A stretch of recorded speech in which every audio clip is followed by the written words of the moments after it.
Break के बाद आपका दोबारा खैर मकदम है। बढ़ते हैं मज़ीद अहम खबरों की जानिब। इराक़ी वज़ीर-ए-आज़म अल-काज़मी ने सदर ट्रंप से ओवल ऑफिस में मुलाकात की। इस मौके पर इराक़ में अमेरिकी फ़ौजियों की मौजूदगी समेत दीगर उमूर पर तबादला ख्याल किया गया। बातचीत के दौरान ट्रंप ने यकीन दहानी कराई कि अमेरिकी अफवाज को बहुत जल्द इराक़ से वापस बुला लिया जाएगा। सदर ट्रंप ने कहा कि किसी एक मौके पर हमें यकीनी तौर पर इराक़ से अपने फ़ौजियों को वापस बुलाना है। उनके बकौल अमेरिका पहले ही इराक़ से अपने फ़ौजियों की तादाद बहुत कम कर चुका है। हालांकि ट्रंप ने तारीख के बारे में नहीं बताया। अमेरिकी सदारती उम्मीदवार जो बाइडन ने डेमोक्रेटिक पार्टी की जानिब से सदारती उम्मीदवार के तौर पर अपनी नामजदगी के बाद खिताब में कहा कि वो कामयाबी की सूरत में मुल्क में उस वक्त मौजूदा तकसीम का खात्मा करेंगे। पार्टी कॉन्फ्रेंस से अपने खिताब में बाइडन ने कहा कि इस वक्त मुल्क में बहुत ज़्यादा गम, गुस्सा, बहुत ज़्यादा खौफ और बहुत ज़्यादा तकसीम है। उनका कहना था कि वो अंधेरे के नहीं बल्कि रोशनी के अमीन बनेंगे। बाइडन का मजीद कहना था कि इंतखाबी कामयाबी की सूरत में वो कोरोना की वबा के खात्मे के लिए एक नेशनल लाहे अमल भी इख्तियार करेंगे।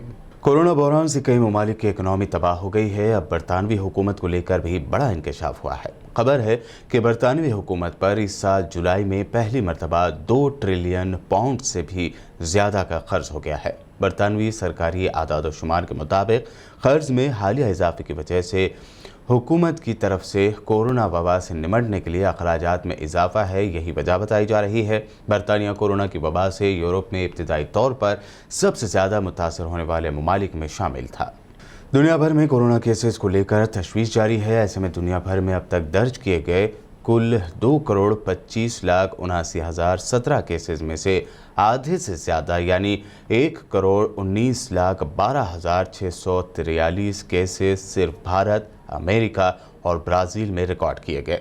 कोविड-19 के इन्फेक्शन के मामले में अमेरिका दुनिया में पहले, ब्राज़ील दूसरे और भारत तीसरे नंबर पर है। इसी के साथ ही इस वबा की वजह से अमवात के मामले में अमेरिका पहले, ब्राज़ील दूसरे और मैक्सिको तीसरे, जबकि भारत चौथे नंबर पर है। कोरोना वायरस की वजह से बैरून ममालिक में भी लगाए गए लॉकडाउन में फंसे 11,20,000 भारतीय शहरियों को वंदे भारत मिशन के तहत वतन वापस लाया गया है।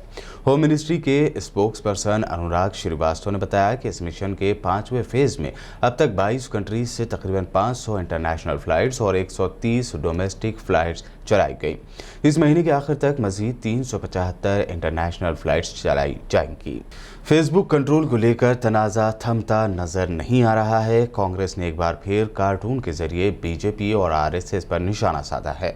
कांग्रेस के national spokes person Randeep Singh Surjewala ने कार्टून को शेयर करते हुए लिखा कि ये न्यू इंडिया है।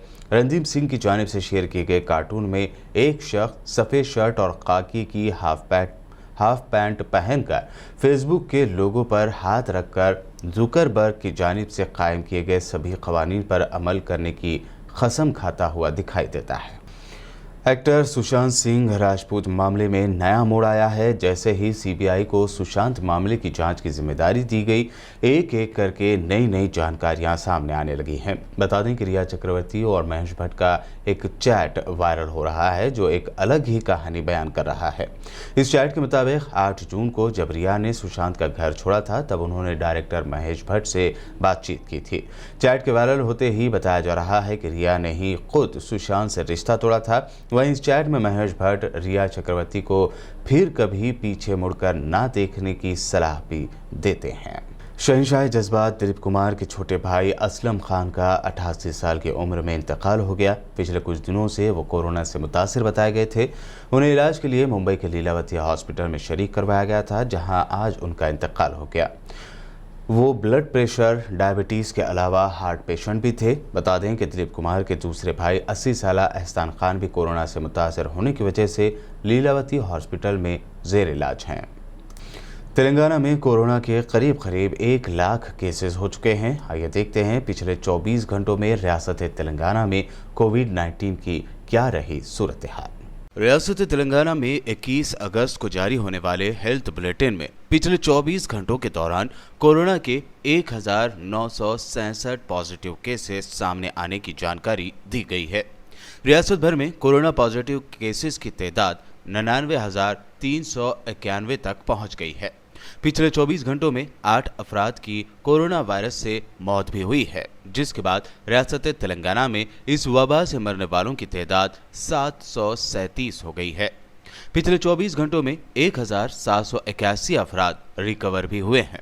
पिछले 24 घंटों में जीएचएमसी लिमिट्स में 473 केसेस दर्ज हुए हैं। इसी तरह तेलंगाना में सबसे ज्यादा 202 केसेस रंगारेड्डी में, तो वहीं मुलुगु में सबसे कम 11 केसेस दर्ज किए गए। और अब आखिर में हेडलाइंस पर एक और नजर। कदीम मस्जिद नबी सल्लल्लाहु अलैहि वसल्लम को ज़ायरीन और नमाजियों के लिए खोल दिए जाने की खबर। सऊदी हुकाम ने इस खबर की सख्ती से की तरदीद, कहा सिर्फ इंतजामिया को ही है नमाज अदा करने की इजाजत। सऊदी अरब में मुख्तलिफ कंपनियों के ओहदेदारों को किया गया सस्पेंड। मुबैना करप्शन, इख्तियारात के नाजायज इस्तेमाल समेत मिली थी कई शिकायत।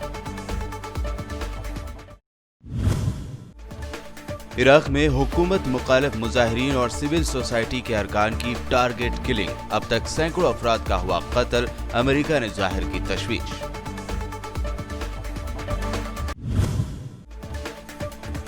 इराक के वजीर आजम ने की अमेरिकी सदर ट्रंप से मुलाकात। इराक से अमेरिकी फौजियों की तादाद बहुत कम करने का ट्रंप ने दिलाया भरोसा। फेसबुक बीजेपी तनाज़े पर कांग्रेस लीडर सुरजेवाला का ट्वीट। बीजेपी और आरएसएस पर कार्टून के जरिए की शदीद तनकीद।